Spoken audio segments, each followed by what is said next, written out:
Thank you to everyone for coming. Involvement of our community in these U-46 sections was instrumental in helping to pass the referendum in April, and we are committed to continuing to hold these sessions to keep you all engaged and involved throughout the process.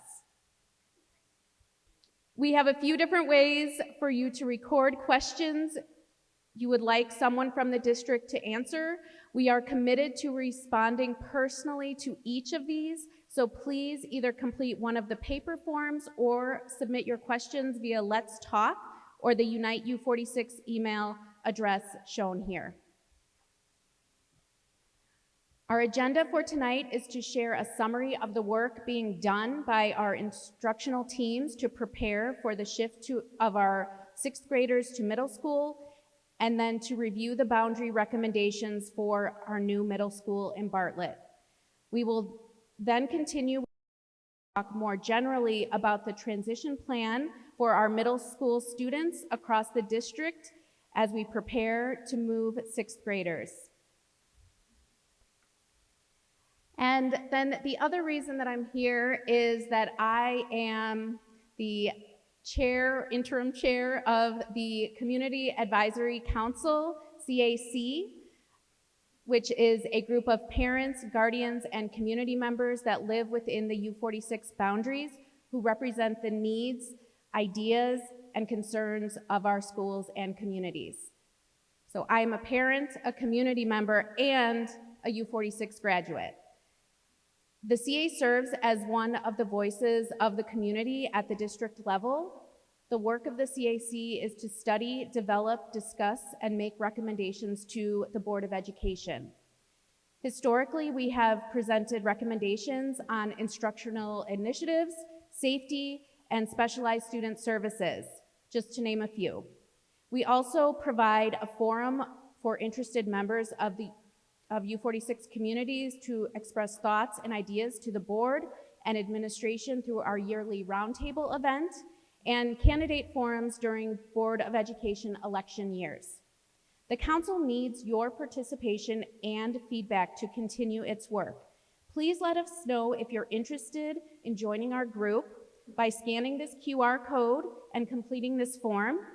We will reach out to you directly with more information, and you can also come talk to us at the end of the meeting. And if I could just have the current CAC members that are here just raise their hand. Really, you are all CAC. You just need to come to a meeting. Thank you. Oh, and now I'll hand this over to Brian.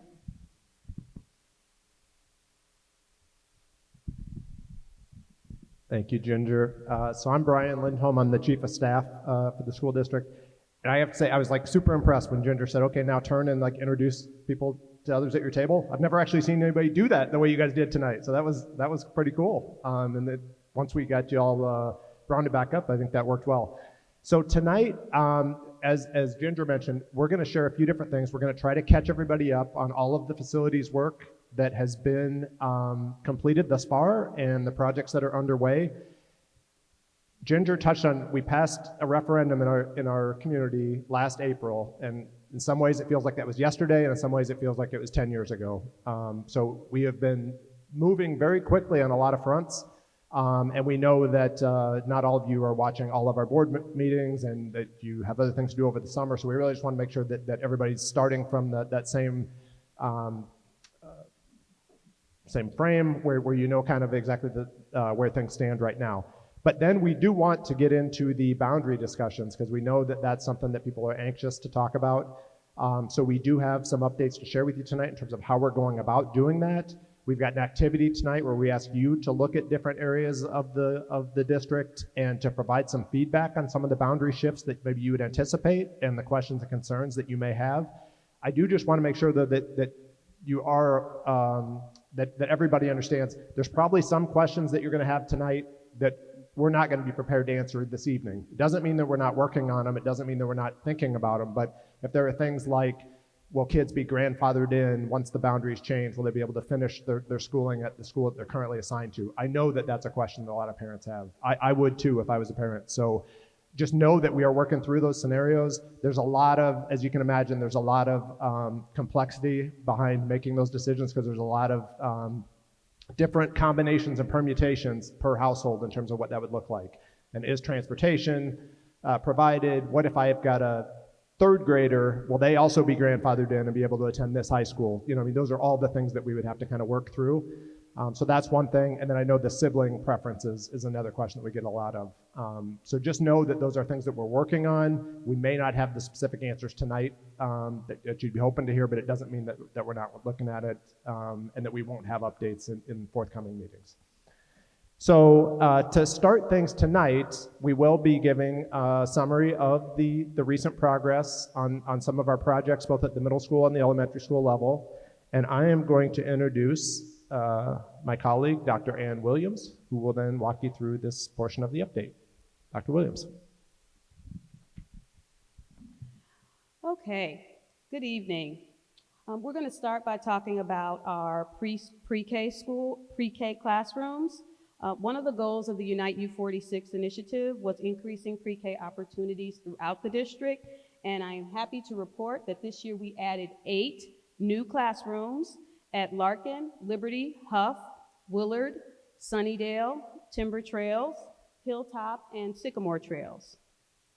We are excited about all of these new opportunities for our pre-K students, but we're extremely excited about the Larkin High School addition. Previously, we had a CTE teacher that taught the high school students in the early childhood pathway, and they also ran a half-day kindergarten program 3 days a week at the high school. This year, we have 2 full-time pre-K teachers teaching and supporting our high school students in the early childhood pathway. So now I'll go into the updates for our middle schools. Okay, first we have our new middle school in Bartlett. It is coming along nicely, and I am pleased to report that this project is not only on time, it may be a little bit ahead of schedule. In this picture, you can see Board Member Shonda Schwartz on your left. She is pointing to a critical point in the project, the point where the existing building meets the new building. And usually there are design changes when that occurs, architectural design changes, but for this project, we did not have any changes because changes cost more money. So I'm very happy to report that this project came together with no changes, no change orders, and it was a seamless process. The picture in the middle, you can see Ms. Schwartz and Dr. Johnson, our superintendent, standing on the interior of that connection. And on the far right, you can see how the new addition sits next to the building, the existing building by the multipurpose room, or what used to be the multipurpose room.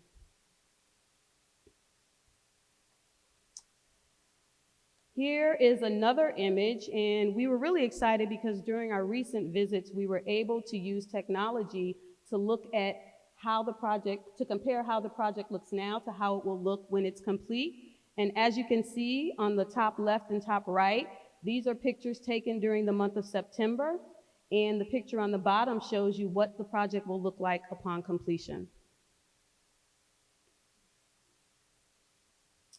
Here's another picture of that learning stair from the top. As you can see in the middle, some of the people in this room were standing there, but what it will look like at the end is shown on the left and the right.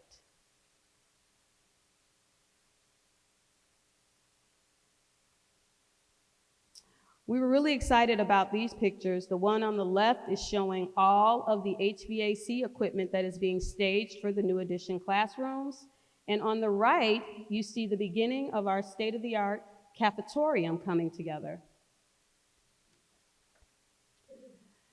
Now, this is something that Mr. Lindholm is always very excited about. Our communications and community relations team installed a time-lapse camera at this site to show our progress during construction. So here you will see progress from May to September of this year.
awesome is that?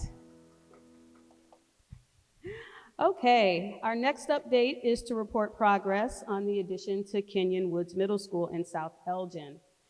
This project calls for minor renovations to the existing building, as well as an addition of approximately 46,000 square feet to allow Kenyon Woods to serve over 1,000 students, as it will also pick up students currently attending Abbott Middle School. This bird's eye view demonstrates how the design of the addition honors the shape and contour of the existing building. It also illustrates where the addition will sit on the property. The team has recently completed the design development phase of the project, and again, this project remains on schedule and on budget. Earlier this month, we presented to the Village of South Elgin's Planning and Zoning Commission, and in October, we will present to the full board. The schedule for this project calls for construction bidding later this fall, with actual construction beginning in the spring of 2025.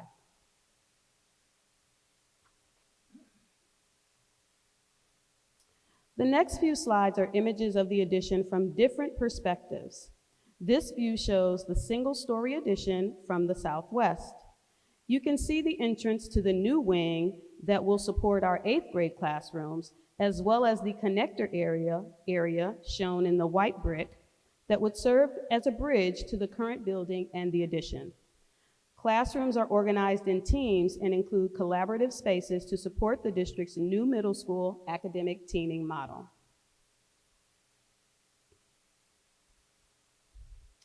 This is a view from the opposite side, looking back at the addition from the northeast. In this view, you can see the changing elevation of approximately 4 feet from the current building to the addition, represented by the lower banding of blonde brick on the addition. In this view, the curved area highlights the new science labs in the addition, similar to how curved areas of the existing building highlight other unique areas such as the library and the main entrance.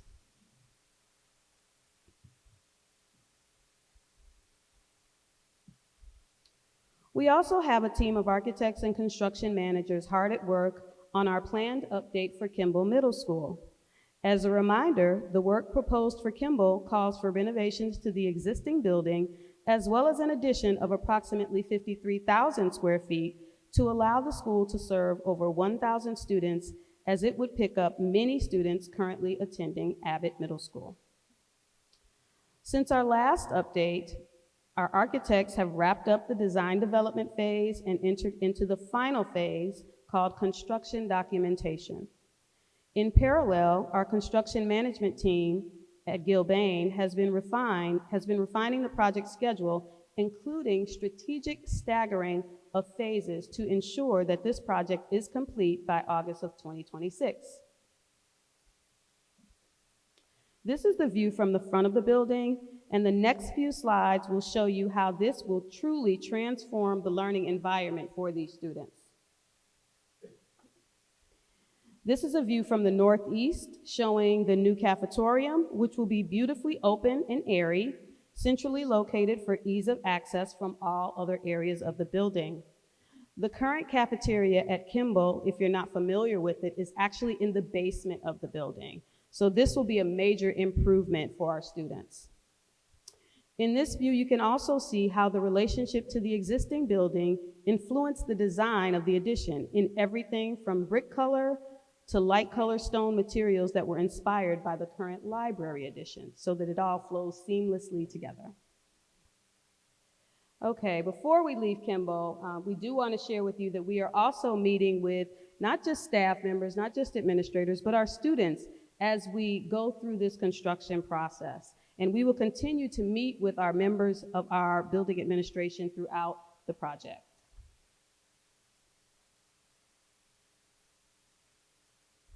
Next up is our new middle school in Elgin, to be located adjacent to Hilltop Elementary School on Royston Road. During the design development phase, we have determined that there will be extensive site work required, including underground stormwater detention and sidewalks around the perimeter of the entire property. We have also held sessions with the surrounding community to ensure we capture their feedback and address the concerns they have raised regarding stormwater detention, traffic, landscaping, and others. We are currently in the zoning and annexation process with the City of Elgin, as well as the Fox Valley Water Reclamation District. We are also waiting on the City of Elgin's review of a traffic study to determine if any roadway improvements are needed. Assuming we receive the necessary permits from the city later this fall, construction documents will be prepared for bidding in early 2025, with construction scheduled to begin in late spring, early summer 2025. With the expected construction time of 20 months, this building will not be ready for occupancy for the 26-27 school year. We will address implications of this in a few minutes as to how it impacts our overall timing of boundary adjustments and the shift of our sixth graders to middle school. This is an aerial perspective from the southwest showing how the new school will sit on the property relative to Hilltop Elementary. On the left side of the screen, you can see the view from Rorson Road, the entry point for all traffic to the site. On the right side of the screen, you can see the view from Cardinal Drive in our Chapel Creek community, which may include lush landscaping, parking, and at the top right, as indicated, 2 soccer fields. This building consists of 2 main areas. First, there is a 3-story portion of classrooms and general learning spaces. There is also an outdoor learning space adjacent to the 3-story classroom wing. And the other area is a 1-story portion of multi-purpose spaces such as a cafetorium, 2 gymnasiums, and the library media center. The general design concepts are intended to complement the adjacent Hilltop Elementary, the surrounding neighborhood, and the nearby Forest Preserve. Additionally, the use of shared bus lanes for both schools brings efficiencies and reduce overall project costs. Notably, sustainability is a key focus, as the design incorporates less concrete, minimizing the environmental impact and reducing resource consumption. Lastly, in efforts to help prevent congestion, the design includes separate parent drop-off areas for each school. This will improve traffic flow and ensure a smoother, safer drop-off experience for our students. Another vantage point from the northeast is shown here. You can begin to see some of the site features that allow us to be more efficient with bus lanes that will be shared between the 2 schools. Again, vehicular access will be off of Rorson Road only. We are working on a traffic study now to determine what improvements will be needed. Now we will provide an overview of our options given the construction timeline. Mr. Mark Moore, our Assistant Superintendent of Human Resources, will be next. Thank you very much. So as Dr. Williams said, the new Rorson Road School will not be ready for the 26-27 school year, which is the planned year to move 6th grade to the middle school. So last Monday at the school board meeting, we presented 3 options to the school board, and I'm going to review those now. The first one would be the shift, frankly, the easy one, which is just wait a year. So nobody gets to move to 6th grade in 26-27. We would shift the whole thing to 27-28. A later slide, we discuss pros and cons of each of these, so I'll get to those in a few minutes.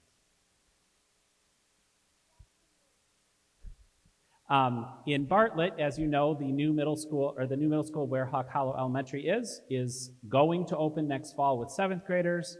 In 26-27, it would then be a 7 and 8 school. All right, so the next option is the halfway model. In this one, we take the 4 middle schools on the east side of the district, so essentially Bartlett, Streamwood, and Hanover Park, and shift those to 6th grade as planned in 26-27. So those schools are Canton, Teft, Eastview, and New Bartlett Middle School. But we would wait on the west half of the district, so Larson, Kimball, Kenyon Woods, and the new middle school on Rorson Road, to move them to 6th grade for a following year. So it gets half the district done in the intended year, the other half in the following year. And as it says, about half of the sixth graders would get to move the first year, the other half would not. Both of the first two options would delay the addition of more preschool classrooms at the elementary schools because there would not be room for them since the sixth graders will not have yet moved.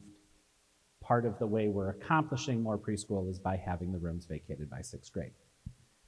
Option C is the complicated one, but it allows sixth grade to be implemented as planned in 26-27. So in this option, we move everybody, but the students expected to go to Rorson that year would have to go somewhere else because the school's not ready yet. The way we accomplish that is by using the existing Ellis and Abbott school buildings. So as we've previously discussed, Ellis and Abbott will be closing. The intended time was after the 25-26 school year. That's why we're putting on additions at Kimball and Kenyon Woods and building the school at Rorson. But we still have them. So in this plan, we would take the students' boundary to go to Rorson and take all those 7th and 8th graders, and we would house them at the building for Ellis for that 1 year. But we can't put the 6th graders there because Ellis isn't big enough for 3 grade levels. So then we need somewhere for 6th grade. But we also have Abbott. So the 6th graders that are boundary to go to Rorson would go to Abbott Middle School for that 1 year. They would be with their peers that will be going to Rorson. So that group of 6th graders the following year would come as a whole group and go to the new school. The group of 7th graders that are at Ellis temporarily would be moved as a whole group to the new school, be in 8th grade at Rorson the following year. Of course, the 8th graders would be moving on to high school. This has one other small side benefit for the students who already go to Abbott and would be in 7th grade the prior year. So if you're in 7th grade in 25-26, for 26-27, you'd have to go to the new boundaries. But those 7th graders, they can stay at Abbott that next year because we don't need it, we're not using it for anything more than 1 grade level. So it lowers the transitions for one group of students. They would be staying where they were. So the 3 options were the first one, wait a year for everything. Second option, move half in 1 year and half the other. And third option is move all of 6th grade as planned, but use this alternate site plan for the new school for 1 year. Again, this slide shows what I just talked about. The students who are supposed to go to Rorson, the 7th and 8th graders would go to the building of Ellis, but they would be new Rorson students. And the 6th graders who are supposed to go to Rorson would go to Abbott as new Rorson students. The following year, then, the buildings where Ellis and Abbott are would be closed. Some advantages and disadvantages. In the first option, it's clearly the easiest option. It's the safest one. Everyone will just still be in 6th grade for 1 more year. It does delay the middle school experience for another year. We've already delayed it more than was planned many, many years ago. We would have to do it again. It would make Eastview about half full for a year. So if you recall when we were talking about the new school at Hawk Hollow, when we move the students to Hawk Hollow next year as 7th graders, they're mostly coming from Eastview and some are coming from Kenyon Woods. Well, because we're not implementing the new boundaries for the rest of the buildings yet, there's no students adding to Eastview or Kenyon Woods next year, so they're going to be smaller. That would cause an even greater reduction, and Eastview would be really small, like 300 to 400 students for at least a year. Finally, there would be no ability to increase preschool that year. Because we haven't moved any 6th graders out of elementary, there's no space for them. The middle option, as we said, is kind of the half and half. It removes the risk of construction projects not being completed, but it gives an inconsistent 6th grade experience for U-46 students. Some would get the full 6th grade experience at a middle school, some would be at elementary school. Again, preschool, we wouldn't be able to increase that. And then finally, option C, where we do move everyone but use Ellis and Abbott. 6th grade students do receive the middle school experience as we intended. There are improved learning environments for more students in the middle school.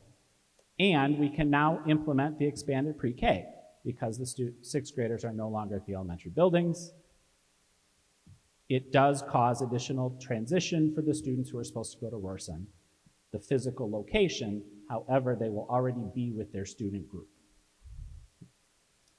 So those are the challenges that we can overcome. Later in tonight's presentation, when we get to the working session, we'll be asking you for some, to think about how we can minimize the challenges. I'm going to invite Dr. Williams to come back. She already talked about middle school buildings, now elementary.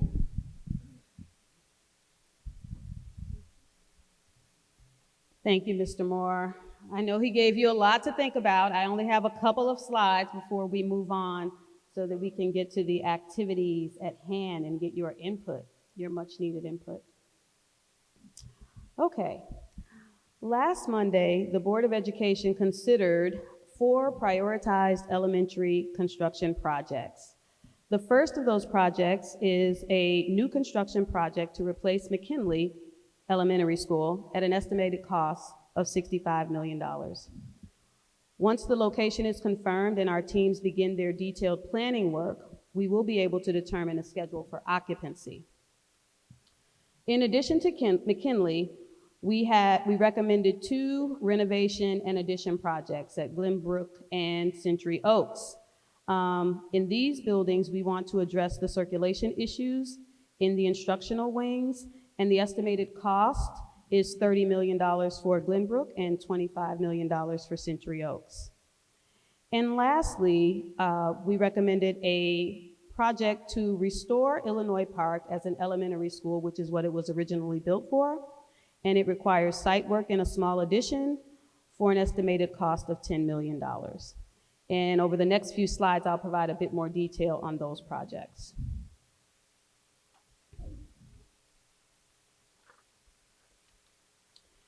So again, McKinley is the first project for elementary. McKinley is one of our oldest elementary schools situated in Northeast Elgin. And due to its age, condition, and accessibility challenges, McKinley was earmarked for rebuilding in the initial Unite U-46 recommendations. However, construction of a new facility on the current site, which is just over 2 acres, would be very limiting. So we began to look for additional sites, one of those sites being the former David C. Cook property on Grove Avenue. We are currently in the due diligence phase of our purchase agreement with the seller of this property. Several weeks ago, we engaged our architectural partners to review the site and develop a conceptual design for the new elementary school. And we were extremely impressed by their attention to detail, especially in the honoring of the historical significance of the location. On this slide, you see a preliminary draft of a conceptual site plan submitted by DLA Architects, illustrating how the new school could be positioned. The site's proximity to the Fox River, its mature trees, and the overall landscape offer unique opportunities to design a remarkable elementary school on this site. Next, we have Glenbrook Elementary in Streamwood. The Unite U-46 recommendations highlighted the need to rebuild Glenbrook due to the significant layout issues. The Meteor Center sits in the middle with classrooms radiating around it, but without proper hallways connecting them. And in at least one instance, students must pass through a storage area several times a day to access their classroom. Many classrooms have no natural light, and others are housed in temporary partitions within the Media Center that have become semi-permanent due to the continued high enrollment and limited instructional space at this site. After an extensive search for available land nearby, we tasked our architects with exploring options to either renovate or rebuild Glenbrook on the existing site. The early draft concept plan from Studio GC Architects is shown here. It proposes a renovation and a small addition to enhance circulation, bring more natural light into the building, and keep students on site during the project, with major construction scheduled over 2 consecutive summers. We feel that this is a very cost-effective way to resolve the issues at Glenbrook without displacing the students and staff. Now, on the next slide, you'll see a visual representation of what Glenbrook looks like right now. And as you can see, there aren't hallways or any connecting corridors between the classrooms. Now, if I go back to the previous slide, you can see the new design incorporates lighting and hallways for all of those classrooms. The situation at Century Oaks is similar. Century Oaks is located in the northwest corner of our district, and like Glenbrook, it was built in the early 1970s and features an outdated design and instructional layout that limits the effectiveness for modern learning. The classrooms are long and narrow, wedge-shaped spaces, which complicates the arrangement of furniture, technology, and instructional materials, particularly as we transition to academic teaming under U-46 Rising. Similar to our approach with Glenbrook, we asked our architects to explore options for either renovating or rebuilding on the current site. The administrative wing, including the multipurpose room and gymnasium, remain functional and could be preserved, allowing us to complete the project at a significantly lower cost while managing the multiple projects recommended through the process. Presented here is an early concept plan from Studio GC Architect proposing a renovation and a small addition to improve circulation, again, increase natural light, and ensure students can remain in the building during construction over 2 summers. And again, on this slide, you can see the current design. You can see there isn't much white around that circle, so there's not a lot of natural light, and again, not a lot of hallways to connect the different rooms. Here you see a lot more of the hallways and natural light coming into the building. And lastly, we have Illinois Park Early Childhood Center. The Unite U-46 recommendations called for relocating our early childhood programs from this building to neighborhood schools throughout the district. Illinois Park is actually one of our newer buildings, built in 1999, and again, it was originally opened as an elementary school in U-46. So there's not a lot of work needed at this building to the interior. Most of the work for this site would be exterior as it relates to traffic flows, because there's a lot of congestion on Wing Street and McLean, where this property sits. As the building is in good shape and it sits on almost 8 acres, we certainly want to keep this building open, but we do need to add a small addition for a multi-purpose room. So now that you've heard about the middle schools, you've heard about the elementary recommendations, I want to bring you back to the financials associated with the plan. As you may recall from our meetings early, I don't know if it was last year, Brian said this has been how many years? Was it last year? 2 years ago? We talked about the conversion of Hawk Hollow Elementary to a middle school being paid for out of reserves. This slide indicates the funding source for all of the programs that we talked about. As you can see, the new middle school in Elgin, district reserves and other sources, the additions at Kimball and Kenyon Woods, roughly the same, with all of the elementary projects that I just mentioned coming from the referendum bonds that we were able to issue, and we will continue to issue the final balance of those bonds this year without a tax rate increase. So 0 tax rate increase and roughly $365 million in new schools for our kids. So with that, I'm going to go ahead and turn it back over to Mr. Moore to provide updates on the boundary work and program placement and to get us started, hopefully soon, on our activity. Thank you so much.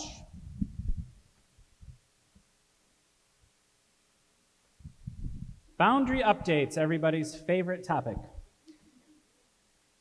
Many of you who were here last fall and spring, as you know, we asked the community to prioritize guidelines and criteria we should use to prioritize to support our boundary planning efforts, both during these sessions and during an online survey where we received well over 1,000 responses. The good news is that the feedback was pretty consistent across all the channels polled. The guidelines that we've heard are important to the community and are striving to follow are distance and travel time to school, consistent feeder patterns, so elementary to middle to high, proximity to schools and keeping communities together, the ability of siblings to stay at the same school, the stability of attendance boundaries, avoid changes in 2 consecutive years.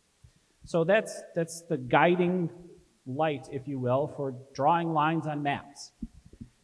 For feeder patterns, we are starting at the elementary and working up. Elementary is often the most complicated because they're the smallest, and there are the most of them. And the variables of where students can attend based upon what they need is the most complicated at the elementary level. So first, we'll draw boundaries for elementaries, and then we do our best to move up to middle school, and the goal is for that they connect. It may not be possible for every elementary school to feed one middle school, but we'll work through that through the whole boundary drawing process. And then once the middle schools are drawn, feeding up to high school. Of course, if you go from 8 middle schools to 5 high schools, not always can the lines be exactly matching, but again, that is one of the priorities and one of the goals. For elementary level, where we start is by deciding how much space actually exists in the building. And that might seem like kind of a silly question, like just count the boxes on the school design, as you have a couple in your packet. But right now, we have elementary schools that don't have art in the classroom. The art teacher travels to each regular elementary classroom. There are some schools that don't have music in a classroom. The art music teacher has to travel. With moving 6th grade out, we have space in our buildings, once we've redrawn boundaries, to ensure that there is room for art, music, science, health, necessary special education in program classrooms, preschool at many schools, and gifted at the Ignite sites. So if this hypothetical building, when you count on the school drawing, has 30 rooms that can be classrooms, if we pull out 1 for art, 1 for music, 2 for science, 1 for health, 2 for special ed, 2 for preschool, and 2 for gifted, there's still 1 left over and 18 rooms for classrooms. Now, at a planning level, grade level classrooms need to come in multiples of 6 because K through 5 is 6 grades and you generally have the same number of sections of each grade level. It changes a little bit year to year. One year you might have 2 second grades, one year you might have 3, but over time and across the school, a 3-section school means 3 of each grade level. That takes 18 classrooms. So we go through that exercise at every building. And then as we start drawing some boundaries, we see, well, okay, so this model, whatever it was, shows that there could be 355 students at this building. But not all 355 can actually go to that school. For example, there might be 20 students out of that 355 who are in a special program that doesn't exist there. They might be Ignite gifted students, they might be in program special ed students. From some schools, they might be dual language students who are boundaried to go to a school that doesn't have dual language, so they have to go somewhere else. So you take your 355, you take out the students going somewhere else, but then that school is probably hosting some kind of program, so add in the school students coming, and then that's your total for the year. So in this, it's the same building as the last slide, has room for roughly 450 kids. This one, using this model, there'd be about 100 empty seats left. Again, it's never an exact science, and it changes every year. And in scheduling world, we have this idea of kids come in nice boxes of 20 to 25. Well, of course, that's not how it works. It would be really easy if it did. Now, just a couple more examples here. If you were here last year, we demonstrated our mapping software. This is another function of it. I'm going to stand here so I can touch the board. The yellow is Canton Middle School's current boundary. So this is where Canton is. This shows that there are 360 kids who actually attend Canton, and this was last year. There are 167 kids who are supposed to attend Canton, but instead go to Teft. This red section is the Teft boundary. Why? Because they're dual language students. There is no dual language at Canton, but there is at Teft. And then there's 3 to Eastview, 1 to Kenyon Woods, 2 to Ellis, 3 to Kimball, and 2 to Abbott for various reasons. Doesn't matter. But the idea is add those all up, and you're about 530, roughly, who live in the current Canton zone, but only 360 actually go to school there.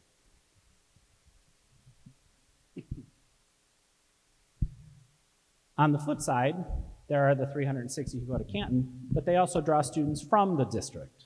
So this is the inflow. So the 360 that go to school there are from their boundary. Then there are 2, 5, 3, 5, 4, 5, and 3 from other schools who also go to school there. It's probably for a special education program. It's more dramatic at the elementary level, and this is the most dramatic one. This is Liberty Elementary, which is on Bartlett, just west of Route 59 off West Bartlett Road.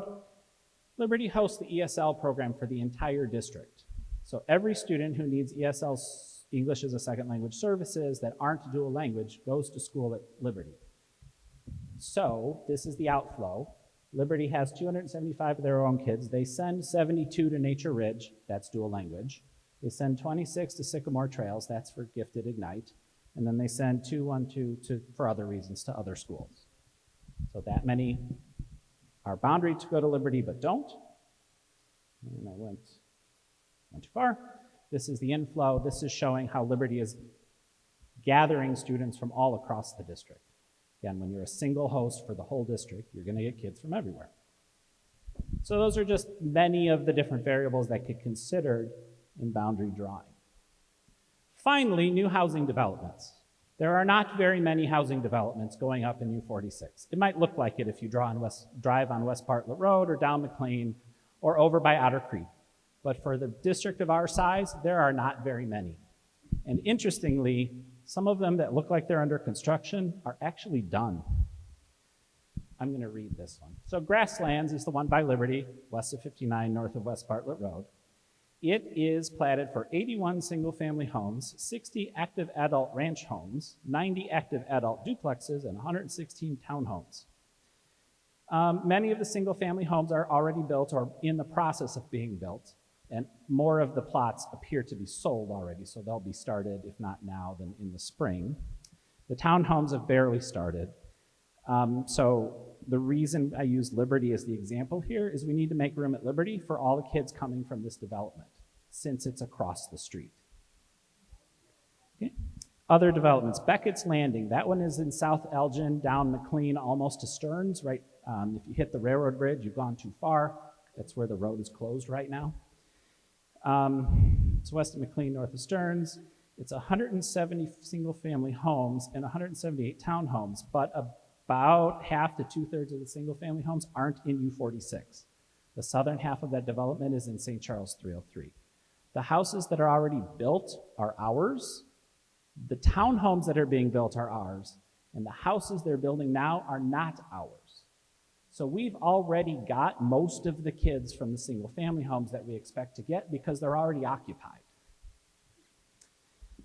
Seasons and Avalon Trail is in south, that's actually in Elgin. It's at Hops and Randall, right north of, or south of Walmart and Sam's Club, north of Target, quite a ways. It just started building a week and a half ago. It's a 280-unit apartment complex. We're not sure what we will get from that yet because there's a lot of studio and one-bedroom apartments, and those don't generally send kids. You're not going to move into a studio typically if you have children. They've just started, so we will be gathering more information on that one from Elgin Planning. And then finally, Kenyon Farms. The developments on the east side of South Elgin, so Middle Street, Route 25, Kohler Field, Shell, Mobile. The south ones are done and have been done for a while. They're homes and townhomes. Those kids are already going to Clinton, Kenyon Woods, and South Elgin High School. The one north of Middle Street is Kenyon Farms. I drove it the other day. I estimate it's about 75% done. Bunch of houses look like they'll be done before winter comes. There's only a handful of plots left to build on. So we already have many students from there, maybe half. It looked like it was about half developed. The reason we're sharing all of this is these are the developments we're aware of, and we are counting what we expect from them in our boundary planning, because we wouldn't want to make assignments for schools that then 2 years from now are no good. So that's all of the different kinds of things we have to take into account. And we are ready for the small group activity. So Brian Lindholm, you're back.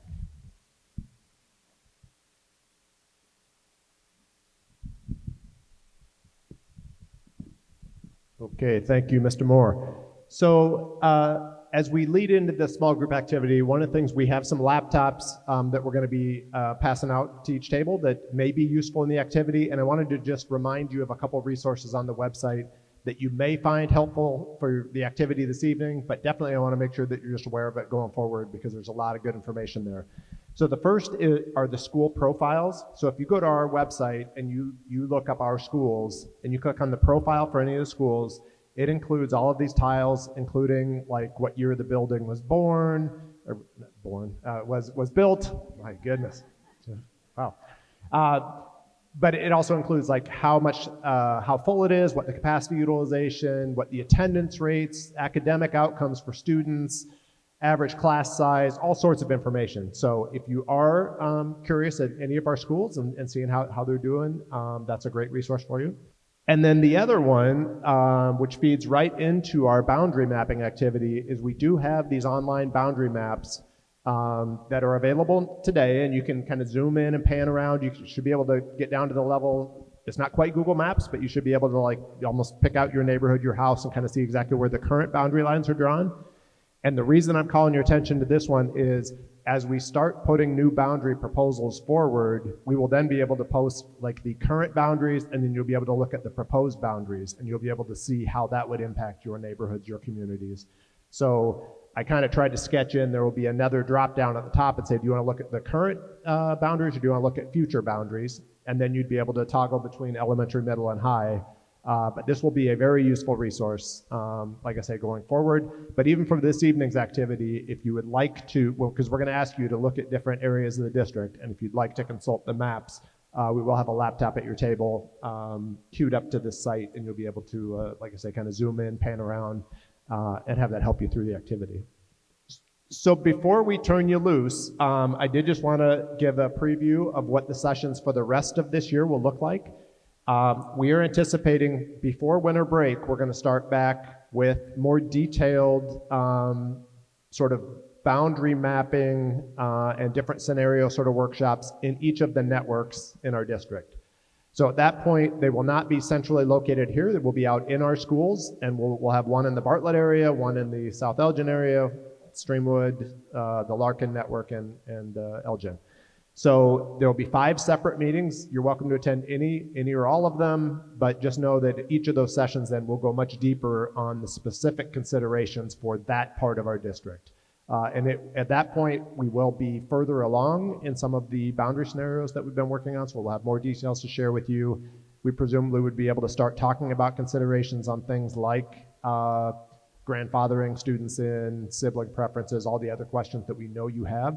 So I just wanted to preview that those are coming, and that's kind of what the next wave of these sessions will look like. It will not be one big session here. It'll be out in the district and specific to that area. And we are still committed that we will be bringing forward boundary recommendations to the Board of Education in the spring, which would be giving our community then, well over 1 year's advance notice before any of the boundaries would take effect in that fall of 26. So, okay, so the work activity for this evening, and it should be there at your table. We're going to ask you to sort of play demographer and start to think through some of the same considerations that, say, Mr. Moore and myself are busily considering as we work on different boundary scenarios. So we divided the district into 4 quadrants, and what we're going to ask you to do then, maybe based on what areas you're most familiar with, what areas you all live in at the different tables, pick one of the quadrants that you're going to focus on, and we're going to ask you, well, all the questions are sort of spelled out, on your work activity sheet there, but we're basically going to say, tell us about some things that you think are working well in that quadrant that you reviewed. List 3 top questions or crucial pieces of information that you think should be addressed during our upcoming workshops. We teed up some considerations that you may want to consider in terms of when you look at how many schools we have in different areas, what are the proximity to schools in the different neighborhoods, the neighborhood groupings. We've got the data on capacities. We talked about some new housing developments, natural barriers such as like forest preserves, the Fox River, railroad tracks, those kind of things. And then what impact that may have on transportation, because that's another kind of major consideration as we think about boundaries are how many kids would be able to walk versus ride a bus, and then what those bus routes would look like in terms of busy intersections they would need to cross, and et cetera, how long kids would be riding in a bus. The second activity then, if you have enough time to get through it, because I know we're running a little bit long here, would be we'd love some feedback on the middle school transition options that we discussed this evening, and particularly the option that Mr. Moore focused on, where we would still shift in that 2026-27 school year, but we would use Abbott and Ellis as sort of temporary transition spaces for a year for those students who would be assigned to the new middle school in Elgin, because that building would not be ready. We would still love to maintain our timeline and shift those kids up, and yet we know that does mean an extra transition for some of our students. It's not ideal. We believe it's workable, but we would like your feedback, and we'd like to also hear from you in terms of, should we pursue a path like that? What sort of things should we be focusing on to make sure that we provide all the supports for the students, the families, the staff, to make that transition as seamless as we can? So those are the two activities. I see it's almost 7:30 now, so we will turn you loose. We'll start passing out these laptops. We'd love to hear from you, and as we get closer to 8 o'clock, we'll see how much time we have left and see if we can have each group or have a couple groups that would volunteer to share some of their feedback. Otherwise, please, if somebody could sort of play note keeper, we want to collect all of the feedback from each table. So please go ahead and jot down your thoughts as your team works through these activities. All right, thanks very much.